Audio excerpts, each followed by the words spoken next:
Неге KZ ақпараттық сараптамалық порталының депутаттар портреті жобасы жалғасып жатыр. Бүгінге дейін талай депутаттың жүріс-тұрысы мен бет-жүзін ашып тастады. Олқылықтарында тәуір жағында көрсетті. Ендігі кезек депутат Ерлан Саировқа келген екен. Шырт түкірген шалт депутат осы ма деп қаласыз. Әрине, әр депутаттың әр қилы қыры бар. Біреу арсын көрсің, біреу мүлайым, енді біреу ашық ауыз немесе қызба деген сияқты. Қысқасы, кезегі келген Ерлан Саировтың портретін портал былай сомдаған. Біз үлкен мақаланы ықшамдап қана назарларыңызға ұсынамыз. Кеш жарық ағайын, бұл неге олай бағдарламасы.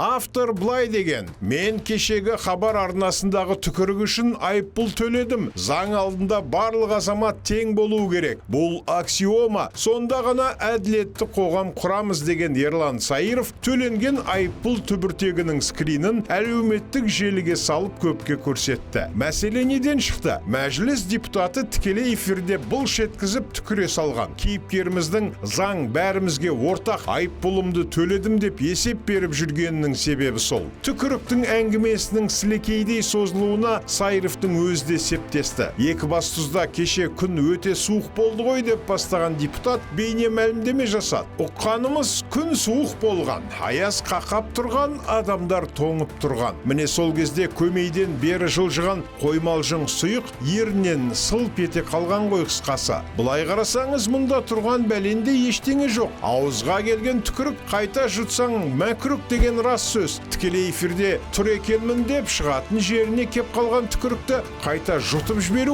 оңай шаруа емес. Сондықтан депутаттікі табиғи нәрсе. Бірақ осы бейне мәлімдемесінде көпшіліктен кешірім сұрап алған кейіпкеріміз тағы бір мәселені қозғап әңгімені ушықтырды. Бірақ бұл жерде екінші бір мәселені қарастыру керек. Сол жердегі осындай жағдайға жеткізген олигархтар, олар неге халықтың алдында мен сияқты кешірім сұрамайды? Олар не, халықтың бетіне түкірген ме деді Екібастұздан келіп аяқ қолы жібіген мәжілісмен. Бұлай қарасаңыз, сөзінде мін жоқ. Қазандыққа қожайындық қылған олигархтардың білгенін істеп жатқаны рас. Әрбірден соң олигарх атаулының халыққа түкіргені бар. Ал Саиров кім? Саиров парламенттегі халықтың өкілі, халықтың қалаулысы. Ендеше депутат жерге түкірмей, қара суықта жұртты мұзға қатырған олигархтың бетіне неге түкірмейді? Тіпті ұстап алып бетіне түкірмесе де қуып жүріп артынан түкірсе, аяздан жаураған жұрттың жаны жылыр еді ғой. Ал мен кешірім сұрадым, аналар неге сұрамайды деген сөз өз айыбын ақтаған адамның әлеулайына ұқсас шықты. Сондықтан мұны біреулер түкіргіш депутат енді түкірігіне қақырығын араластырды деп бағалады. Биліктен кеткен Назарбаевтың да жөнімен жүрмей елді әбігерге сала жүретінін білетін шығарсыз. Қалталаңдап қайта-қайта Кремльге барғаны қарапайым жұртты былай қойғанда жаңа Қазақстан өкілдеріне де ұнаған жоқ. Экс-президент өткен жылы салып ұрып Мәскеуге барғанда Саировтың шекесі тырысып қалған. Сосын бұл кісі бүй деді. Қазақстанда реваншистік күштер дәстүрлі түрде жылдың аяғында қоза бастайды.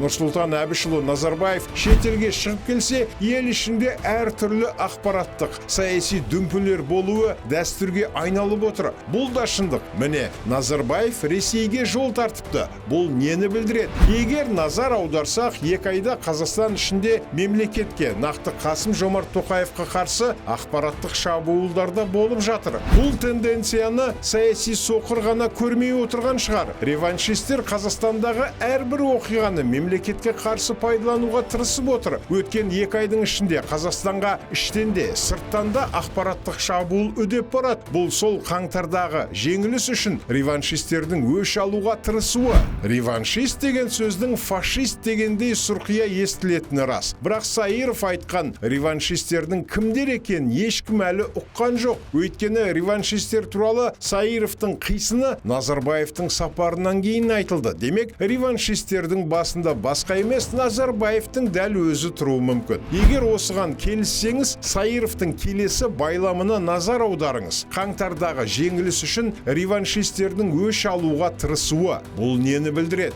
Жауап оңай. Яғни реваншистер қаңтарда жеңілген немесе жеңілгеннен кейін реваншистік кейіпке енген. Саировтың осы қисынын ары қарай қуаласақ, сонда жеңген кім деген сауал шығады. Әрине жеңген жақ Саировтарды сапына қосқан бүгінгі билік. Міне осы жерде түсініксіз бір нәрсе бар. Ел үшін алатайдай бүлдіргісі келетін реваншистерді жеңген жақ неге желкелеп отырып түрмеге тықпайды? Басы бұлталаңдап, құйрығы шолталаңдап жатқан жылан кейіптес реваншистерді тәртіпке сала алмасаң, жеңгенің қайсы, жетілгенің кәне. Тарихи деректерге сүйенсек, әрі адами қисынға салсақ, әдетте жеңілген жақ байбалам салатын. Ал жеңген тарап қолыңнан келсе кесіп ал дегендей миығынан күліп тұратын. Ал Саировтың жылдың аяғында қоза бастайтын реваншистерді тану тәпсірі ненің белгісі? Міне осы жерде депутаттың үшінші қыры ашылады. Реваншисті есе қайтарушы, кек алушы деп түсінейік. Бірақ оларды танудың қиындығын жоғарыда айттық. Ал қиынның қиыны реваншист пен реваншист еместі ажырату.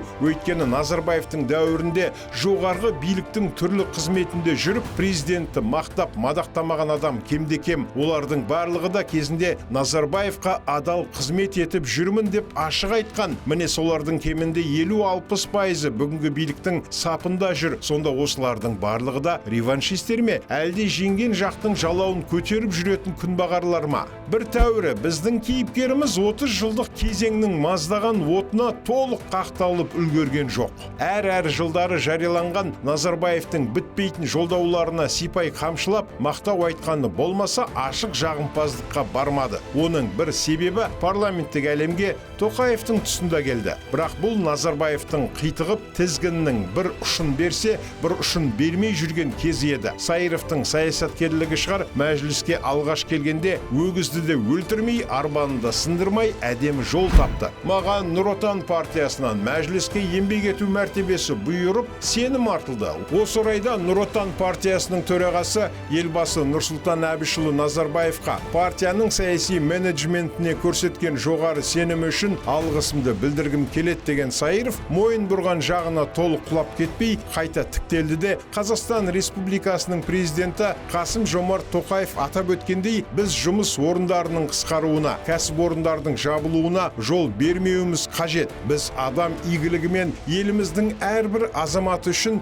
жұмыс істейтін боламыз. 100 гүл бүршік атсын деді. Қанды қаңтар өтіп, ел бірін біліп, енді бірін білмейтін текетірес жоғарыда өтіп жатқан тұста, дәлірек айтсақ, күзге салым Ерлан Саиров қатты ашуланды. Бұл неткен әлеуметтік әділетсіздік, конституциядағы теңдік принциптері қайда деп айғай салды. Ел жұрт аң-таң боп жан-жағына қарады. Сөйтсе кейіпкеріміз Болат Назарбаевтың атына тіркелген 59 жер телімі 244 гектармен толып жатқан нысандардың тізімін қолына алып алған екен. Айтып отырғаны дұп-дұрыс, бір қарасаңыз масқара, енді бір қарасаңыз бұл жаңалық па? 30 жылдың ішінде кіші Назарбаев не істемеді? Шұрайлы жермен қымбат нысан тұрмақ, жүйрік жылқымен беті жылтыраған әйел көрсе де өзінік санады. Жер хабар бермесін, экс-президенттің інісі ағасының арқасында жалғанды жалпағынан басты. Оны енді жоғары биліктегілер тұрмақ, бүкіл жұрт білетін. Ал елдің бәрі біліп тұрған әділетсіздікті біздің директор білген бе, білмеген бе? Білсе, ағайынды екеудің тойымсыздығына көз жұмып, үлкенін өтірік мақтап келген бе? Шын мақтаса соңына дейін неге қасында болмады? Өтірік мақтаса бұл кісінің қазіргі мақтауларының да ертең өтірік болып шықпасына кім кепіл? Көрдіңіз бе? Ерлан Саировтың саясаткерлік қыры осы тұстан ашылатын секілді. Арнайы сіздер үшін неге олай бағдарламасы? Құрметті көрермен, YouTube арнамызға жазылып, осы мәселе жайлы пікір қалдыра отырыңыздар.